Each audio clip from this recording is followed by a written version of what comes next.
sweater. Look at this sweater. You ever seen a sweater like this?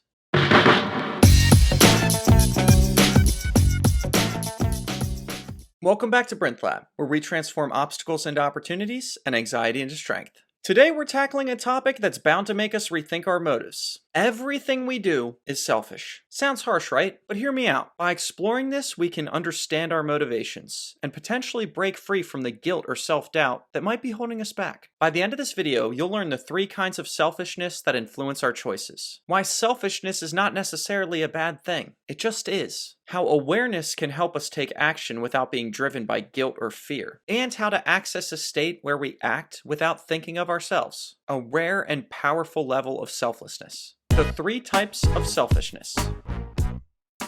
Let's get into it with some wisdom from Anthony DeMello. In his book Awareness, he breaks down 3 types of selfishness that shape how we act. The first type is clear-cut, the selfishness of pleasing yourself. You act for personal pleasure. This is when you do something because it feels good to you, with no apologies. For example, choosing a hobby you love or spending time the way you want. It's straightforward. You're doing it for your own happiness. The second type of selfishness is more hidden. The selfishness of pleasing others.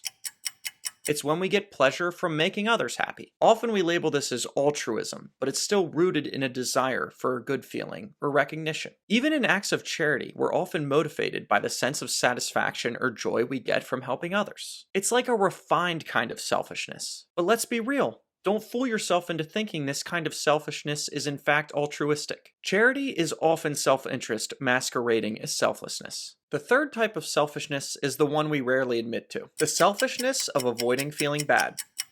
This is when we do something not because we want to or even to please someone else, but because we want to avoid a bad feeling. Think about those moments where you say yes to something just to avoid feeling selfish or because you don't want others to think bad of you. It doesn't bring you joy, it doesn't fulfill you, it's an obligation, driven by fear of guilt or judgment. This type is tricky because it can keep us stuck in resentment, and therefore it's the most important to be aware of. The fourth kind of action, true selflessness. So where do we go from here? Are all actions selfish? Well, there is a fourth kind of action, a state where there is no self. This is the kind of action where you're not doing something out of obligation or to feel good. You're acting simply out of pure presence, a sort of letting go, where the action happens through you. This brings us to a powerful concept found in the Bible. Matthew 6:3-4 says, "But when you give to the needy, do not let your left hand know what your right hand is doing." This verse is about giving without self-awareness, without keeping a score. You're acting from a place beyond ego, where it's not about you at all.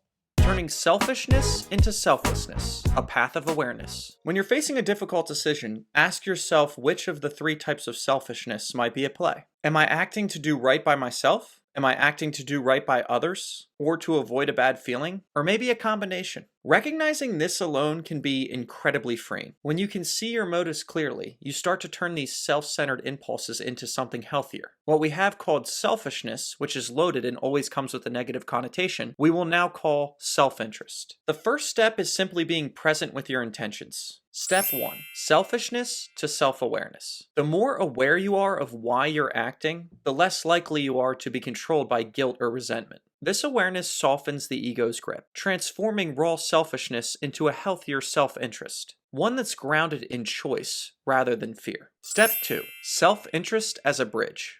Over time, this awareness will refine your motives. What starts as a desire to please others or avoid guilt gradually becomes a kind of enlightened self-interest. You're acting in a way that's good for you, but also mindful of others. It's not about rejecting selfishness, self-interest, desires, or whatever you want to call it. It's about acting in a way where you're aware of what motivates you. So therefore, you're acting in your best interests, and therefore the best interests of the people you care about and that care about you.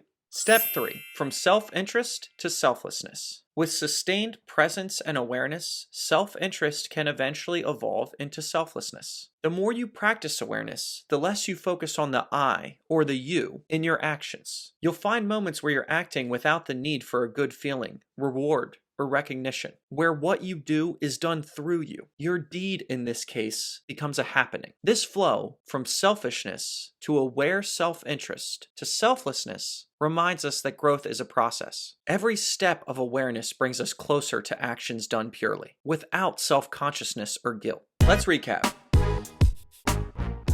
Today we explored the concept that everything we do is selfish, and we broke down the 3 types of selfishness: pleasing yourself, pleasing others, and avoiding a bad feeling. We also discussed a rare 4th kind of action, a state where the self disappears and the action happens through you. If you're struggling with a decision, it can be helpful to examine your true motives and exercise awareness. Here at Brinth Lab, we blend physical fitness, mental health, and spiritual principles to help you overcome anxiety and lead a more fulfilling life. You can think of us like your personal trainers for anxiety. We can connect, we can coach you, and we look forward to getting to know you and walking this path together. So if you're struggling with anxiety, please take the first step and reach out to us at care@brintlab.com. Remember, a good man does good without knowing he is good. A foolish man tries to be good and is proud of it. As always, I can't wait to see you next time. Stay strong and keep experimenting.